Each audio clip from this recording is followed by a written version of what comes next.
Okay, real quick. Doesn't matter what class you're in of mine. Any class beyond Web 100, this is the expectation on how you would approach homework.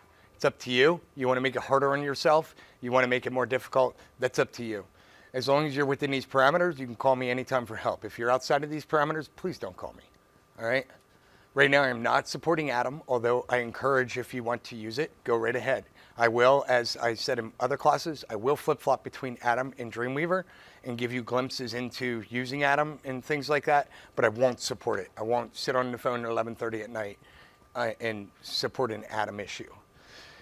If I'm going to start a project, any web homework, right now you're going through these steps in JavaScript. You're going through stepping into JavaScript, and it's just a series of videos.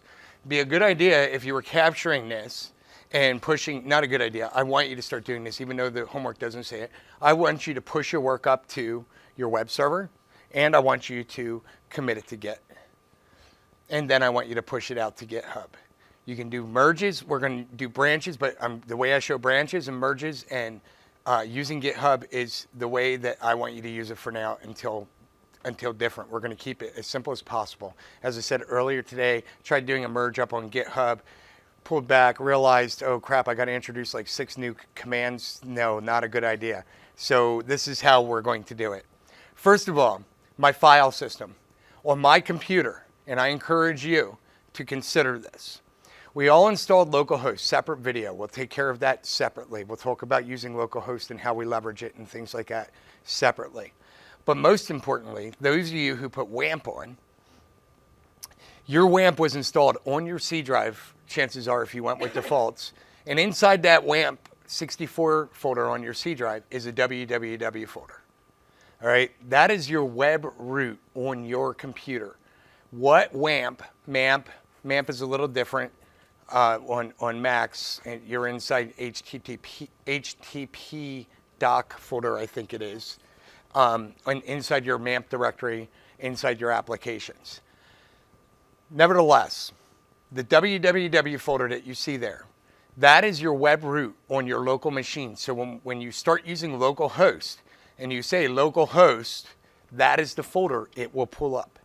That is the folder that you will test websites in. That is the folder that PHP will process in. That is the folder that you will get the experience and can run WordPress in, things like that, right? My recommendation, especially with any web development, whatever projects, that you go ahead and just put them in your www folder, period, right? Because that's where you really don't want to play this game of finding crap either. Just have it all default to there. That's your project. Look at it as your projects folder.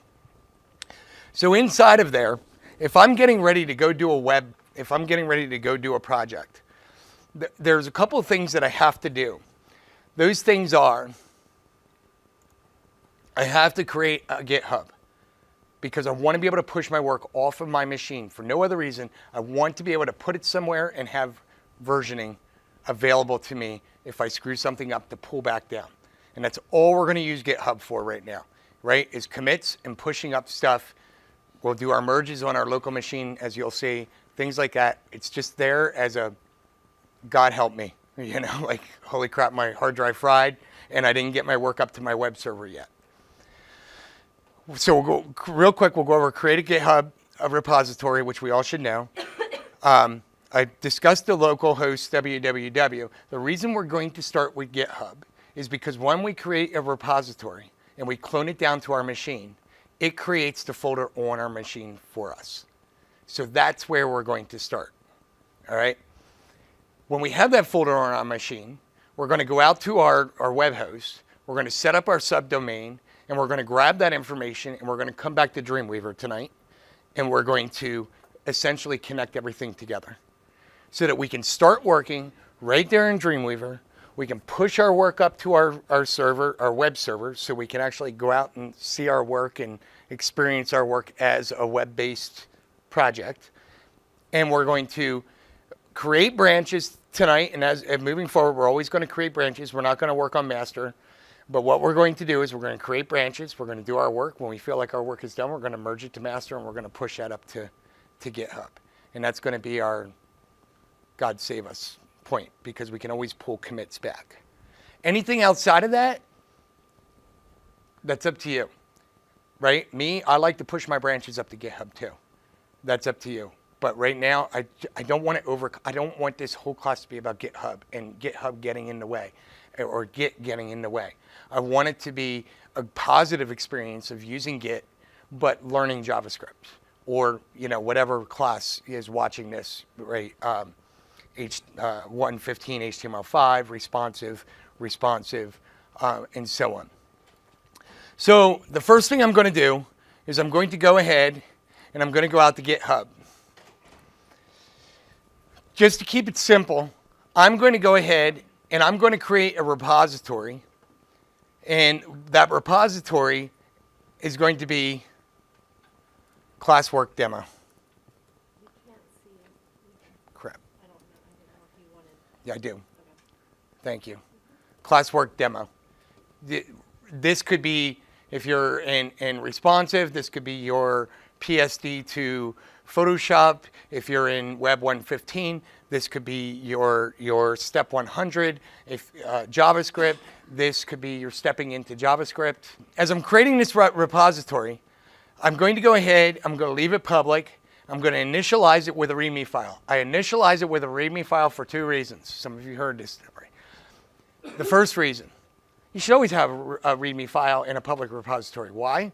Well, if it's public, there's a good chance that you want other people to make contributions to it. And that README file is that little sexy billboard saying, hey, come help me with this code. And so in that README file, you're putting information about what you're trying to do. You're trying to entice others to make contributions to it and things like that. Secondly, most importantly right now, because we're learning, right? Because we're learning these things, is the fact that when you clone this repository down, you have a tangible entity that you can identify with that was up on GitHub and it now is on your computer. And you feel a little more confident that you've accomplished that clone. You see what's going on. Make sense? Any questions up to this point? Yes, sir. For now, what I would do is create a folder, right? And then accept the fact that you're going to have to move into that folder. Make sense? For now, know where you're putting your stuff. And honestly, if you know where you're putting your stuff. We can address that then. So I got my README file. I'm creating the repository.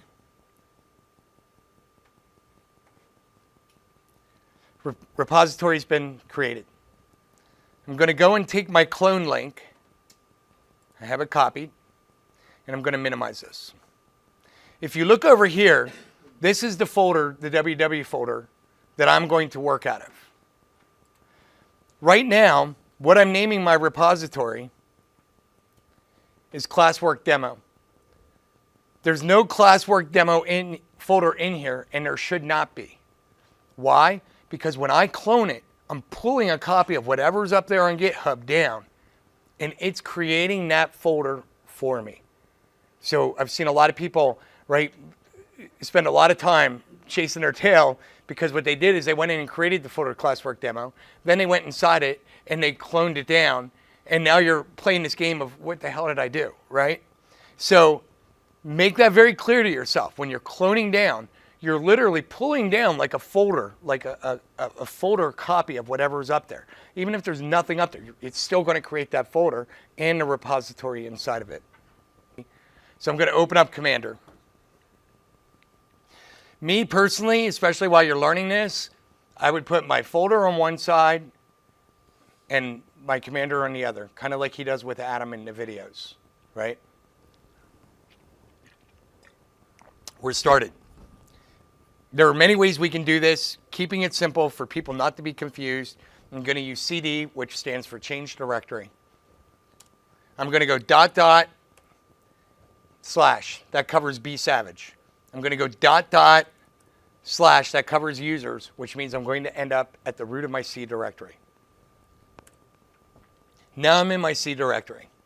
If I run an ls, which I'm not going to at the moment, I will see that my WAMP 64 folder is in there. There we go. What I can see that my WAMP 64 folder is in here, right? So I'm going to CD WAMP 64. To take it a step further, I know that inside my WAMP 64 folder is my www folder, correct? So I'm going to say /www, and I'm just going to go right to my www folder.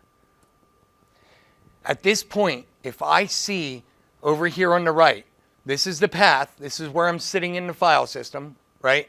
If I see over here on the right, master, origin, anything like that, I have a problem. Why? Because I have a repository in the root of all my project folders, which each have their own repository, which is going to cause conflicts with like GitHub and things like that. So keep that in mind. Now that I'm in here, I want to bring down that repository that I created on GitHub. So I'm going to say git clone, and I'm going to put the path to that repository and pull it down to my machine. If you watch over here, when I hit enter, somewhere in here, you're going to see a folder pop in. So I'm going to hit enter. And it popped in. For those of you that didn't see it, you got to take my word. Classwork demo is what popped in. I'm going to go peek in here. I see the README file that was up there, right? Additionally, if I go to view and I show hidden items, I can see that my Git repository is in there. Go peek at it and go hide it again. Why? Because why mess with it? You want nothing to do with that folder, and the second you do something with that folder, all is lost. Right? There's a good chance you're screwing it all up. So don't go in there. The next thing I have to do, which is a pain that I heard quite a bit, and I'm not putting anyone down, right? You're new to this. You don't know, and you're not thinking in full breath because you don't have full breath to think about. But I'll have people like, well, I created it. I don't wear, and I even do it at times. You have to switch into what you created. Right? Because you were sitting in the root of your www folder, and you cloned it down, and made a copy of this directory of this folder now on your hard drive, but you haven't moved into it. It doesn't automatically move you into it. So we cd into that. Now you can see master origin. Now you know you're inside a repository. I'll clear it so I can bring it up. As a matter of fact, I'll try to move this up higher. Now I know that I'm in there. The number one thing that I'm going to do at the moment is I just want to make sure I'm connected and I'm good before I move any further and do anything else with this repository. So what am I going to do? Touch index.html. You'll watch in the directory to the left. At some point this evening, it will create that blank file. There we go. Yeah, I know, right? There we go. So it's sitting in my repository. So I normally wouldn't do this because I already know. But for someone who's new, it's a good idea. Type in git status, see what happened. See what's going on. You see that you have a file that's sitting there. It's not recognized by the repository yet, except for the fact that it's an entity that sits within the folder that the repository is in. We have to add it to the repository. Think about it like being at the airport. Honestly, at this point, you're out, you're getting your boarding pass, checking your luggage, you got to go through security now. The way we get through security, git add dot, right? So now I added my file, which means if I run a git status at this point, I'm clear. I made it through security. I'm green. Now I can walk up to my gate, check in to board the plane. What do we do to do that? We tell it, hey, forget that, git commit -m for message, inside quotes,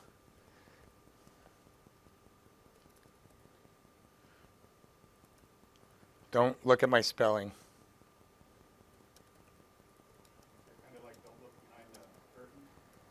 Yes. So I'm just going to commit it, and now it's committed, right? So now it's actually in that hidden folder, and not the file necessarily, but information about that file and what's going on with the file is inside that folder. The next thing that I want to do, I want to push it. Git push origin, we know that origin stands for that path that I pasted in earlier, right? If origin doesn't work, go paste a path in. And what branch do I want to push? Master. I'm going to push it. All I've done for myself at this point is reaffirm that I have bidirectional communication between my GitHub repository and my local repository. Two separate repositories working together. Right? Cool. Awesome. So now I'm ready to go, at least from that end. The next thing that I want to do is I want to go out to Eggivus Hosting. I want to log in, and I'm moving kind of quick, but remember you pause, play, back, pause, play, back. I'm going to go in My Domains, Hosted Domains. And I'm going to create a subdomain. Why am I creating a subdomain?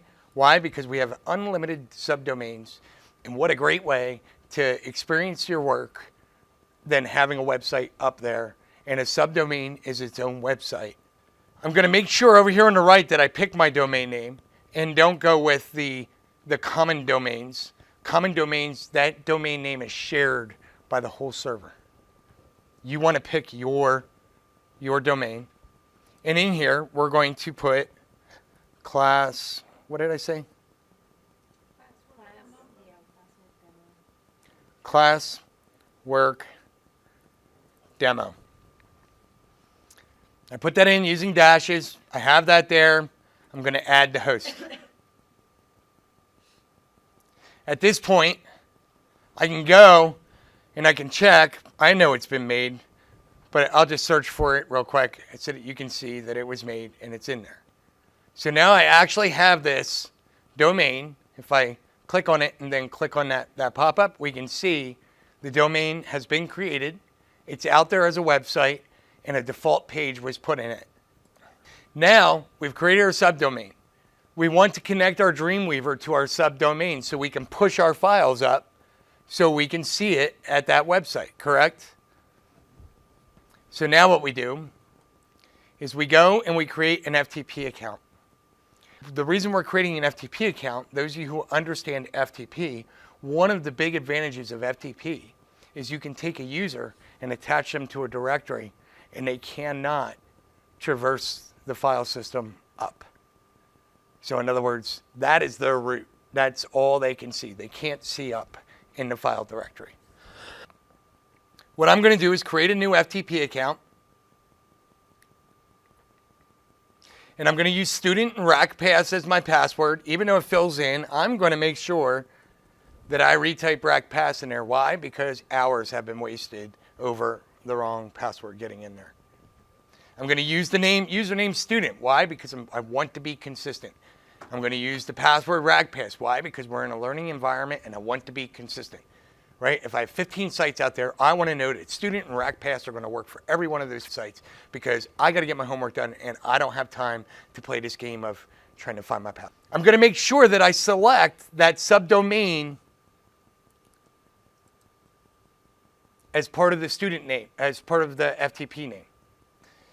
Also down here, I'm going to take the default because, as I said, an FTP user can be directed to a specific folder on the web server. So we don't want to go anywhere else but the root of that website that we created. I'm going to add the account.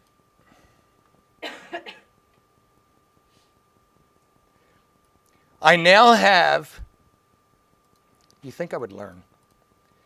I now have my subdomain set up, my website set up. I now have my GitHub set up, and I now have my local Git set up, right? The only thing that I have left to set up is my IDE. That's a very good question. What we've done with GitHub, what we've done with our repository, the files inside that repository, what we've done with this website has nothing to do with what you use to edit those files. I hear too many times, well, my Dreamweaver files. No, they're not your Dreamweaver files. They are your web files. you use Dreamweaver to edit those files. And by the way, you can shut down Dreamweaver and open up Sublime Text and edit those files, and shut that down and open up Notepad++ and edit those files, and then open up Atom and edit those files and save it all. And it doesn't give a, right? It doesn't care. It doesn't care. So if you have that, and I'm not putting you down, right? There are certain, especially in what we're doing, what we're learning, there are certain things, and I'm not going to lie to you. The reason I can say this so confidently is because I've experienced, just like that question. There was a point in time where I believed, well, I don't have Dreamweaver, I can't fix the web page. Well, now I know how silly that is. What I'm going to do is I'm going to take this FTP username that I just created, and I'm going to copy the whole name. Why am I going to copy the whole name? Because everything except for the password that I need to set up a connection from Dreamweaver, Atom, whatever, to this server is in that name. Everything is there.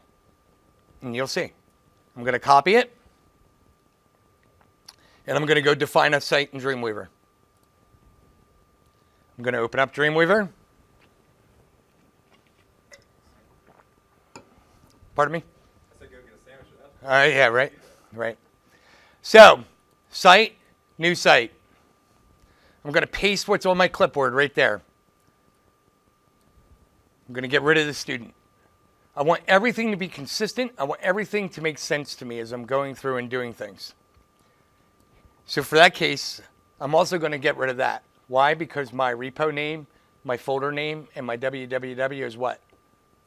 Classwork demo. I want it all to kind of ride together. Does that make sense?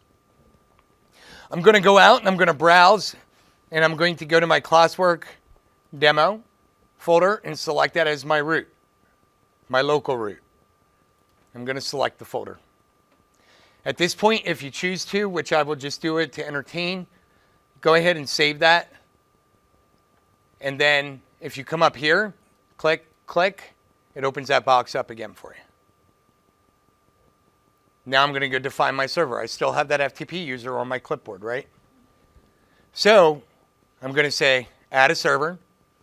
As you become more and more versed with using these tools, you know, not just Dreamweaver, in here you'll add a test server, a dev server, a production server, so on and so forth, right? Because the same site will be on multiple servers because you'll have different environments for different things before you get to production, by the way.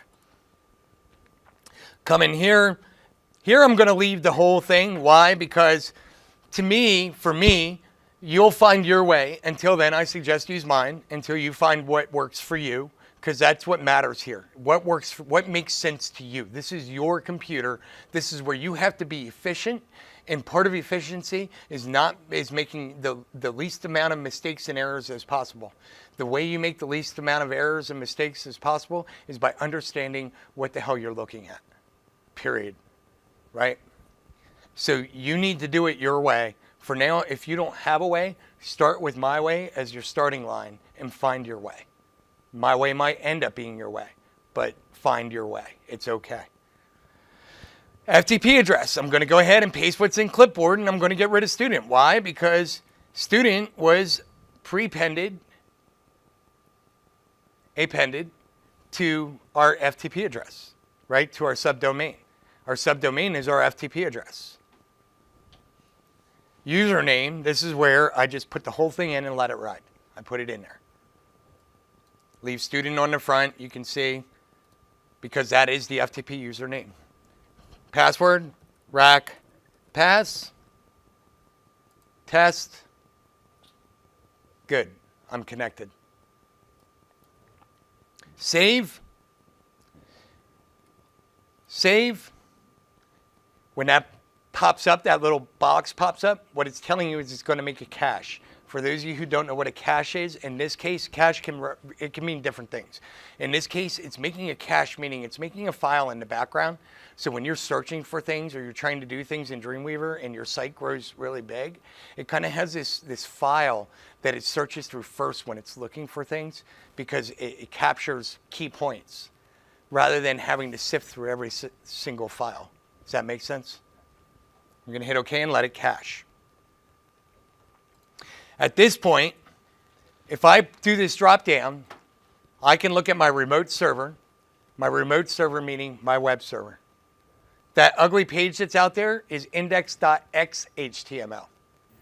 Yeah, right? Very important point here when you're in Dreamweaver. This allows you to flip-flop between servers. Local is your actual local file system. Remote is your actual web server. So you're looking at your web server. At this point, we see that index.html file there. I can right-click on it, or I can click this. I can say get it. And I can go back to my local machine. Now I have two index files, right? Well, I know that I want to get rid of this one.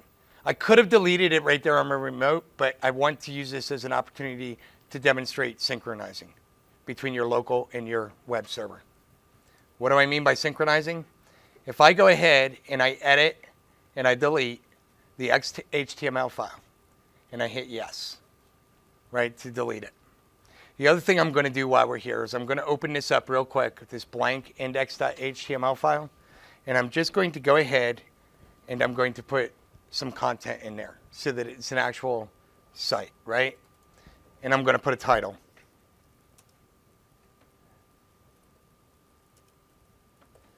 Classwork demo. I'm going to save it. Control W to close that window. Now, I know that on my remote, I'm still sitting there the way I was when I looked at it. I'm coming back to my local. And what I'm going to do is I'm going to click on the root here. And I'm going to say synchronize. What did you click on? I didn't see that. I'm going to click on the root here. And I'm going to say synchronize. What I'm going to tell it to synchronize, I could tell it to do the entire site, but I'm already asking it to do the entire site. Right? I can come down here and I can say get and put new. That's your safest bet.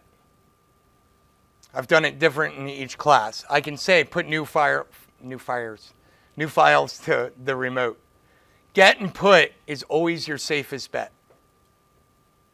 If I do a get and put and I hit preview, what it does is it tells me, hey, I'm going to put up the index.html file. I'm going to put up the readme.md file. And I'm going to get the index.xhtml file, which we don't want. So we're going to highlight that. We're going to come down to the little garbage can, and we're going to say, no, delete that from the remote server.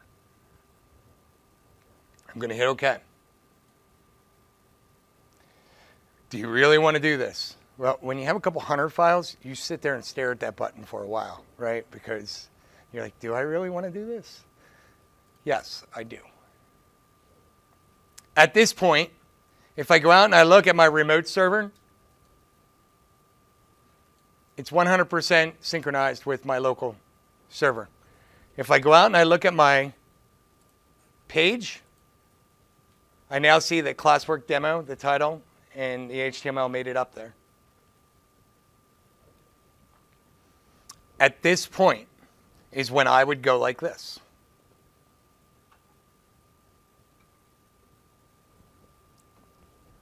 Git status. Yes, I have some changes. By the way, that underscore notes file, it's what Dreamweaver does for notes and things like that. You can try to get rid of it. You won't get rid of it. Just leave it. Deal with it. Leave it be there. Let it be a part of your updates. Let it be whatever it is. All right. I'm going to do git add dot enter. If I do git status again, I should be all in green. I'm through security checkpoint, right? Now I need to go up and check in to get on my flight. So I'm going to do a git commit. And honestly, I'm going to go ahead and just leave the same comment in there because I'm still just doing activities of getting myself moving, right? I'm going to hit OK. And I'm going to push it.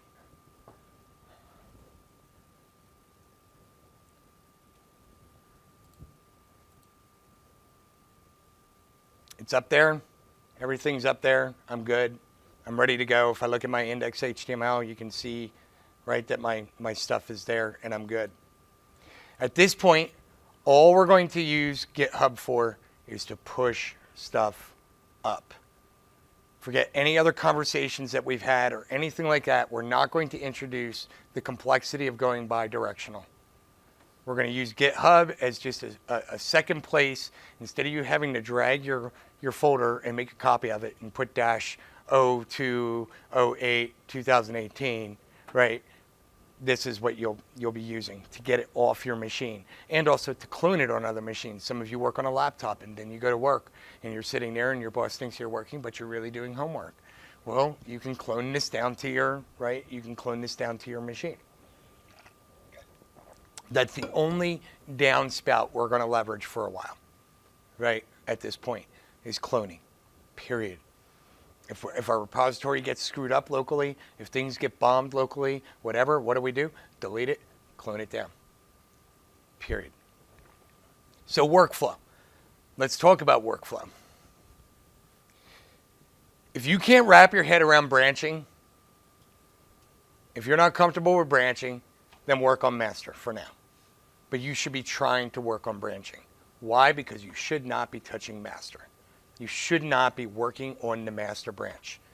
You should look at the master branch as though it's a direct pipeline to the production server, right? And anything on it automatically goes to the production server in your head. That's how you should be thinking about it. They call that a continuous development life cycle. So what I'm going to do is I'm going to go ahead and open up my folder over here so I can see it, my classwork demo folder. I'm going to come in here and I'm going to say git checkout, create a branch with -b, and I'm going to call that branch class demo 001. At this point, I am now in class branch 001, right? I have master and class 001. Why would I create the branch? Let's make sense out of it. The reason I would create this branch is if I were doing number 19 for the assignment and stepping into JavaScript, or if I were doing, step number 6 in responsive, or step number 100 in Web 115 or whatever, I would create a branch so that now when I'm working inside this file system, any work I've done up to that point is not being touched. I'm not losing a thing. It's all right there. It's all good to go. So inside here, let's say that, let's do it like this. I thought I had opened a new window. Yeah, okay, good. I'm just going to go in and grab something I'm inside my 001 branch. I've been working all day, right? It's all there. I'm going to go ahead over here. I'm going to say git status. You can see all those files I just put in there that came in there. What I want to do, I'm sitting in the branch, class demo 001. Before I leave the branch, I want to do git add. I want to add all these files to this branch's part in the repository, because if I don't and I go back to master, the files are going to still be sitting there, and it's going to get very confusing. Not only do I want to add them, git commit /m added a bunch of poo. Now I've just committed them to that branch. What does that mean to you? Well, here's the cool thing. You started on step number 100, part A. And you're like, ugh, and it all has to do with the header. And part B all has to do with the footer. You get stuck on part A and it's not working for you. And the last thing you want to do is pull that back into your master, because it's all screwed up. But yet you want to go and start working on something else on your footer. Well, watch the file system. Git checkout master. all my files went right back to where master is, even the index. And to reinforce that point even more, what I'll do, I'm going to check out to class demo.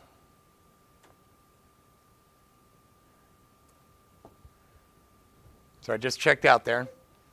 I'm going to go ahead in Dreamweaver. I'm going to see in Dreamweaver that it's updated my file system. A lot of times you have to right click and refresh local files when you switch branches in Dreamweaver. It's a pain. Dreamweaver wants you to work in Git from Dreamweaver, not from somewhere else. That's the issue.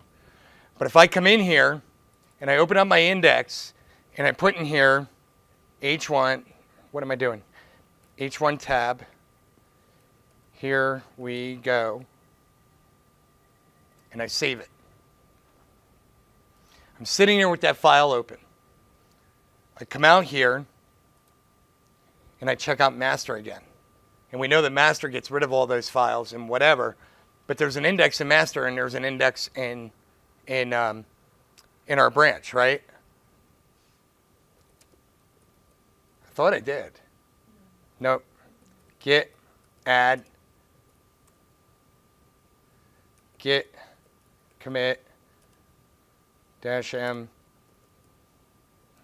blah. Now it's committed. Now I think if I change, I might have screwed it up already. So, but I'm pretty sure if I change, there we go. This file was modified outside of Dreamweaver. Really, it wasn't modified outside of Dreamweaver. What happened is I opened up the master branch. And in the master branch, that index file does not have that H1 tag that I added inside my branch. No, for the same to combine it? No. So at this point, and again, if you're not comfortable working on branches, do it in little bites and stay on master. You're not on a, it's not like we're doing Toys R Us production here, right? You know what I mean?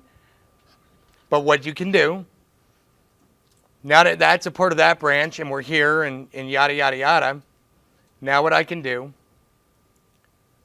I can come out here and I can say git, check out master, which I'm there, right? Git, we're going to go look one more time just to see the difference. Check out class demo, flops our files. Go back to Dreamweaver. Open up index. We see that the H1 is there.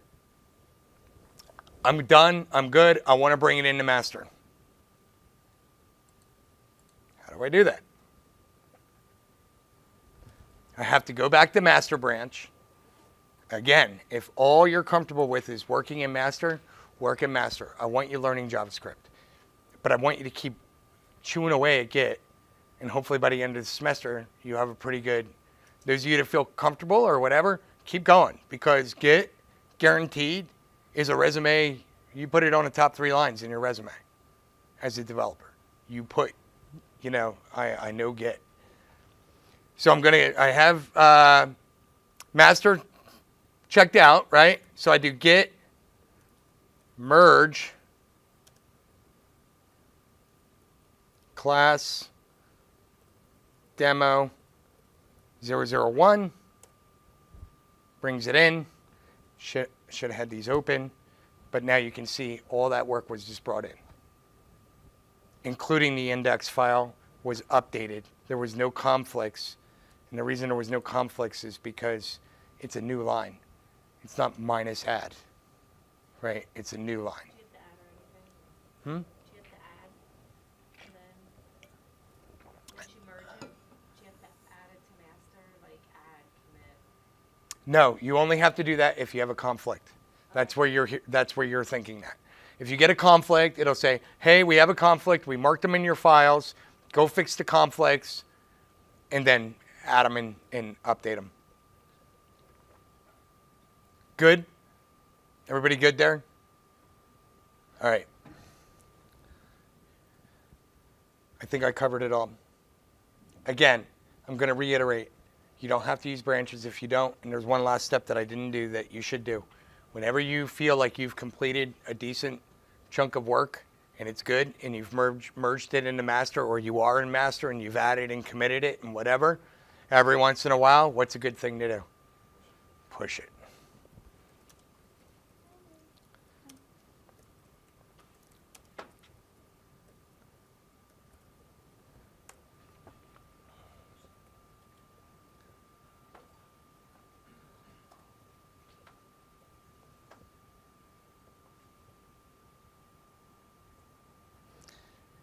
Microphone check real quick. Check, check, check, check.